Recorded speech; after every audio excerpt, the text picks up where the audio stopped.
Bonjour, je m'appelle Remessa, j'ai 10 ans et aujourd'hui je vais vous présenter le livre Comment se débarrasser d'un vampire avec du ketchup, des gousses d'ail et un peu d'imagination, écrit par Jean Marceller.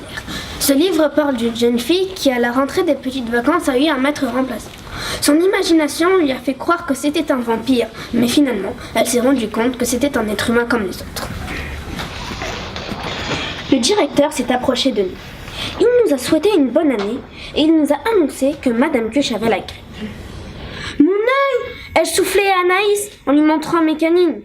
Il a enchaîné sur un grand discours plein de blabla que je n'ai pas écouté parce que Kenza me racontait comment son lapin nain avait bu du champagne au réveil. C'était trop drôle. Enfin, avant de se taire définitivement, ouf! Il a expliqué que notre maîtresse avait un remplaçant, Monsieur Labatte. Le directeur a fait un pas de côté. Et un homme s'est avancé. Un homme habillé de noir comme un croque-mort, avec un visage très pâle, une bouche rouge vif, un nez crochu et des sourcils monstrueux. J'ai cru que j'allais tomber de mes pommes. Cet homme, je le connaissais. C'était celui que j'avais vu derrière les grilles du cimetière quand je faisais du vélo. L'être effrayant qui hante les cimetières à la nuit tombée est mon nouvel instituteur. Monsieur Labatte nous a passé en revue un par un de son œil perçant. Quand son regard a croisé le mien, j'ai eu l'impression qu'il regardait tout au fond de moi. Un frisson glacé a parcouru mon dos. Ma tête a voulu rentrer dans mes épaules et j'ai senti un drôle de pincement dans mon ventre.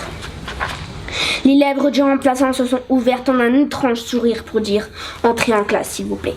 C'est alors que je les ai vus, au coin de ses lèvres, ses canines. Monsieur Labatte a de grandes canines pointues.